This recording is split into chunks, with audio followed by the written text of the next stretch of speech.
Good night, everyone. Tonight, I'd like to talk to you about something rather unusual. Um, we've been taught, and we believe, that time only moves in one direction, that time is, quote unquote, an arrow. It moves from the past to the present and into the future. What if that's not true? What if all time exists at once, everywhere throughout the universe?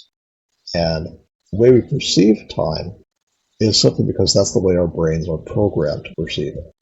But that's not the truth of the way time is. This may sound strange, but it actually has a basis in physics in a theory called block universe theory. What block universe theory states, and without going into complex mathematics, which I don't understand, is that there are four dimensions, the three we know, length, width, depth, but the fourth one is time. And this is all shaped sort of like a cube or an elongated rectangle.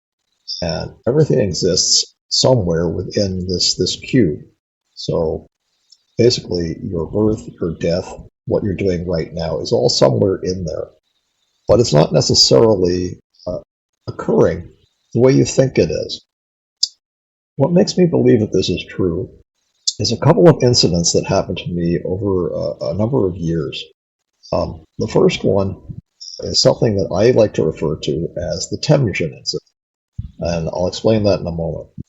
When I was living in New York City in, I believe it was 1985, I had a dream. It's very vivid. All my dreams are vivid, but this one was particularly detailed. I was at a party. It was hosted by a very attractive blonde woman who I didn't know, but was a friend of my friend George's. And she came up to me and she had a little orange tabby kitten in her arms, and she said, "I want you to meet my new kitten. His name is Temujin."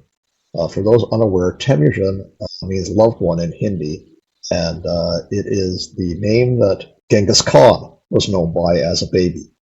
So even a great warrior can have a kind of a cute baby name. Uh, there was also a very peculiar table that this woman had that was made of clear lucite, and it had a big bowl in the center and little bowls around the periphery that were meant for chips and dip. Uh, there was a conversation that took place between a German woman and my friend Dan, and she said that she liked his voice because it was very deep and he sounded like the eagle on the Muppet Show. And he was playing up on this throughout the evening. I didn't remember very much else about the party, but I thought that was an interesting dream. But as usual, I just thought, oh, okay, I had an odd dream. 2 weeks later, I actually attended that party. Everything, every detail from my dream was the same. The woman came up to me. She was blonde, she was attractive, she had an orange tabby kitten, and she said, "I swear to God, I want you to meet my new kitten. His name is Temujin." She had that same table with the dips and chip impressions in it, and there was indeed a woman at the party who was flirting with my friend Dan and said, "I like your voice because you sound like the eagle on the Muppet Show." Absolutely true. Absolutely happened. I can't explain it.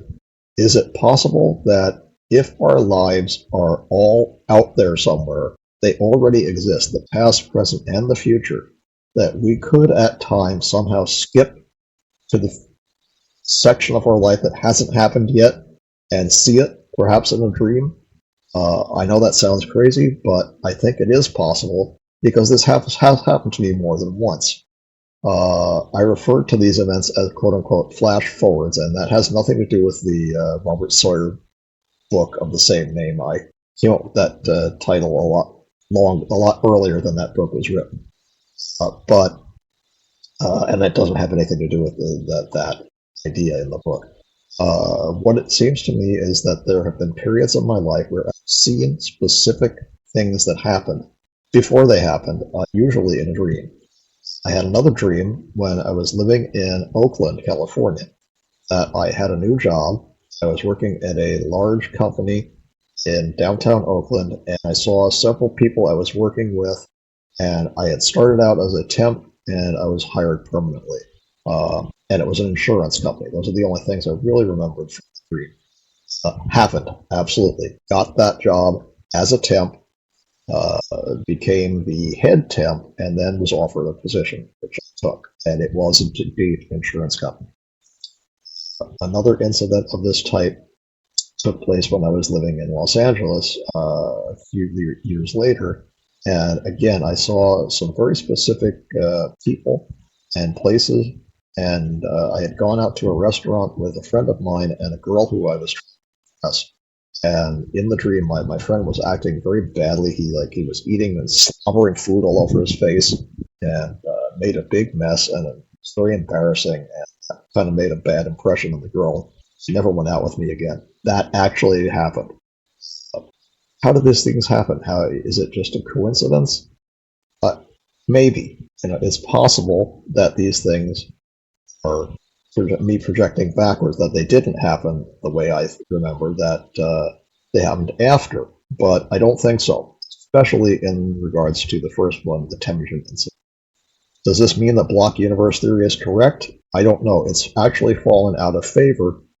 There's something new that's called growing block universe theory, which says the past and present exist and are out there, but the future doesn't. The future has yet to be created.